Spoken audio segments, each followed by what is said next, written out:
성경 말씀 보시겠습니다. 마가복음 1장 16절부터 20절 말씀입니다. 갈릴리 해변으로 지나가시다가 시몬과 그 형제 안드레가 바다에 금을 던지는 것을 보시니 그들은 어부라. 예수께서 이르시되 나를 따라오라. 내가 너희로 사람을 낚는 어부가 되게 하리라 하시니 곧 그물을 버려두고 따르니라.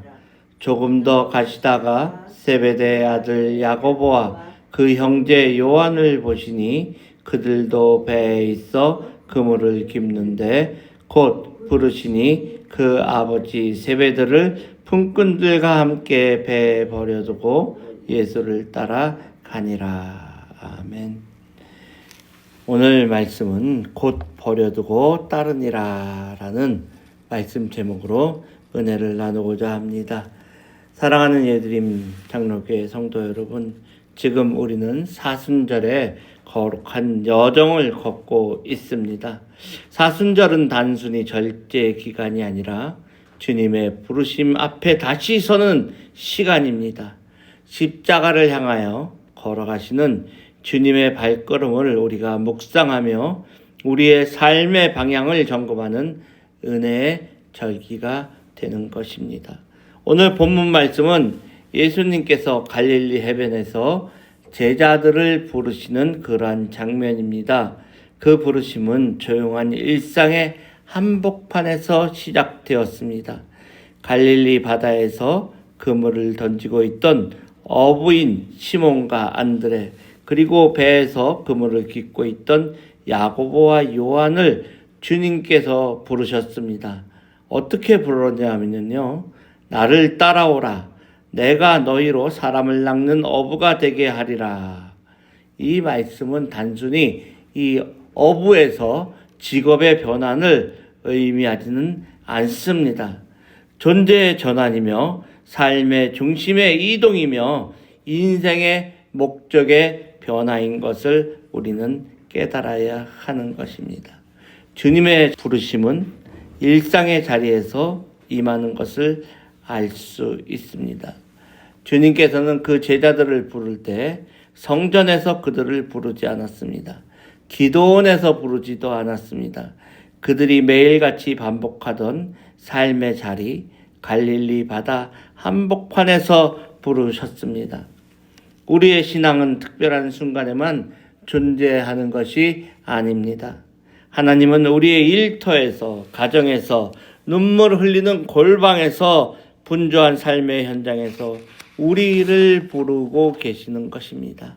사순절은 광야로 나아가는 시간이지만 그 광야는 반드시 공간의 이동을 의미하지는 않습니다. 광야 생활을 우리가 생각해 보면은 얼마나 힘든 시간인지를 알 수가 있지 않습니까? 지난번에 홈리스 사역을 했을 때 그 광야에서 떠돌아다니는 그 홈리스들을 보고 얼마나 우리가 마음이 안타까웠습니다. 그렇지만은 오히려 마음의 방향 전환이 있었던 것입니다. 내가 붙들고 있던 그물, 내가 의자던 배, 내가 익숙해 있던 안전함을 내려놓는 영적 결단이 바로 사순절의 본질이라는 것을 우리는 알고 있어야 합니다. 주님은 오늘도 우리의 각자의 갈릴리에서 이렇게 말씀하십니다. 나를 따르라. 나를 따르라. 곧 버려두고 그 제자들은 따랐습니다. 본문에서 가장 깊이 우리들의 마음을 올리는 단어는 곧이라는 말입니다. 곧 그물을 버려두고 따르니라. 곧 아버지 세베대를 사꾼들과 함께 배에 버려두고 예수를 따라가니라. 그들은 계산하지 않았습니다. 조건을 묻지도 않았습니다. 미래를 보장받으려 하지도 않았습니다. 그 부르심 앞에서 지체하지 않았습니다. 왜? 그 음성 속에서 하나님의 권위를 들었기 때문입니다. 그 눈빛 속에서 영혼의 빛을 보았기 때문입니다. 사순절은 곧이라는 그 영성을 회복하는 시간입니다. 우리는 너무 많은 것을 계산하면서 살아갑니다. 손해를 따지고 형편을 생각하고 타이밍을 재고 다른 사람의 반응을 염려합니다. 그러나 십자가의 길은 계산의 길이 아닙니다. 순종의 길입니다. 지난주 수요일 날 말씀에도 말했습니다. 오병이어의 기적을 말할 때 그 제자들은 음식이 없는 것을 보고 계산을 했습니다. 먼저.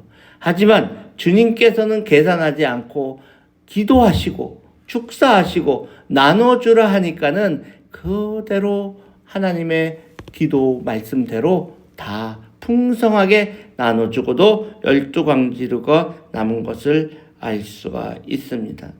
예수님은 겟세마네 동산에서 기도하실 때 내 원대로 마옵시고 아버지의 원대로 하옵소서라고 기도했습니다. 그 순종이 우리를 구원하였던 것을 기억하셔야 합니다. 제자들의 곧이라는 결단은 장차 십자가를 따르는 삶의 출발점이었습니다. 우리에게도 바로 곧이라는 결단이 필요합니다.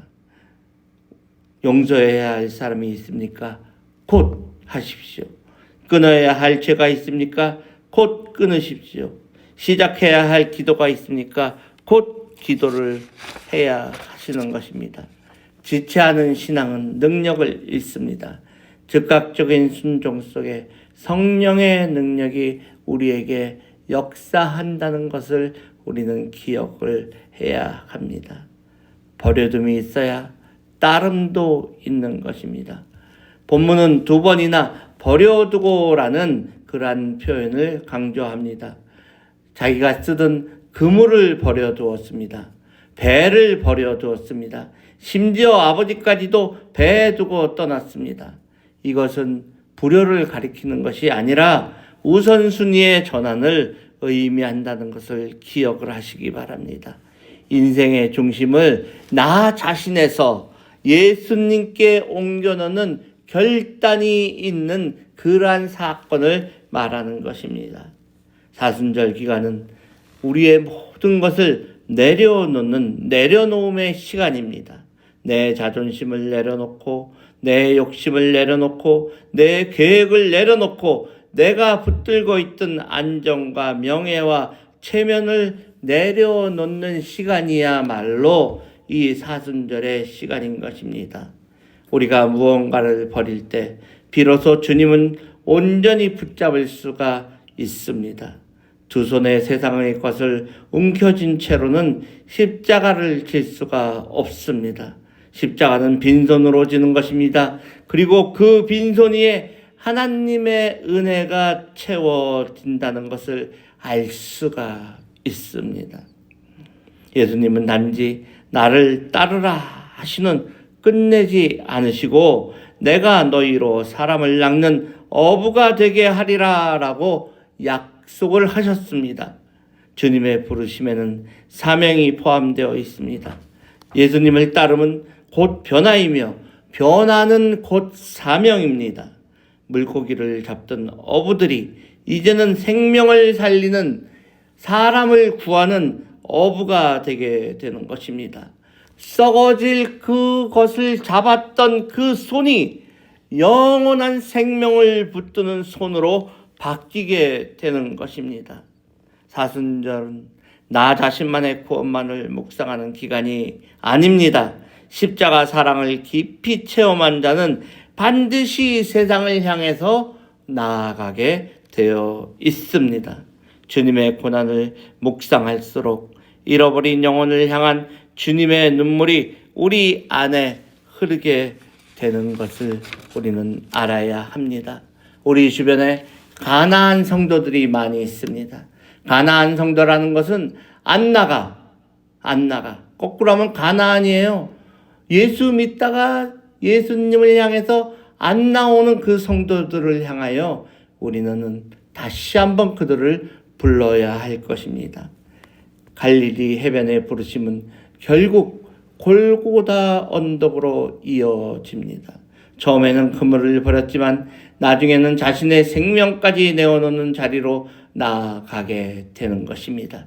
예수님의 그 제자들은 거의 다 십자가에 달려서 죽거나 순교하는 그러한 일을 맞았습니다. 그들의 앞길이 예수님을 믿음으로 말미암아 평안이 아니라 출세가 아니라 자기의 목숨을 버리고 주님의 복음을 전하는 순교자의 길로 나갔다는 것을 기억하시기 바랍니다. 그러나 두려워하지 마시기 바랍니다. 십자가의 길은 죽음으로 끝나지 않습니다. 부활의 아침으로 이어집니다. 사순절은 어둠으로 향하는 길처럼 보이지만 그 끝에는 영광이 있습니다. 눈물로 씨를 뿌리면 기쁨으로 거두게 된다는 것을 우리는 기억하시기 바랍니다.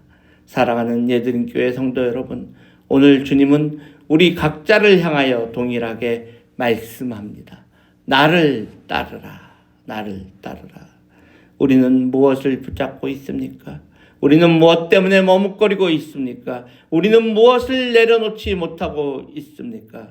이 새벽에 갈릴리 바다에서 울려 퍼졌던 그 음성을 마음에 새겨 보십시오. 곧 버려두고 따르는 신앙, 조건 없이 순종하는 믿음, 십자가를 향해 걸어가는 제자의 길, 이 거룩한 사순절 기간 동안 우리의 심령이 다시 불붙게 되기를 바랍니다. 우리의 삶이 다시 주님 중심으로 다시 재정렬되기를 바랍니다. 그리하여 언젠가 주님 앞에 설 때 참 잘하였다, 착하고 충성된 종아라는 음성을 듣는 우리 모두가 되기를 간절히 주 예수 그리스도 이름으로 축원하며 기도합니다. 함께 기도하겠습니다.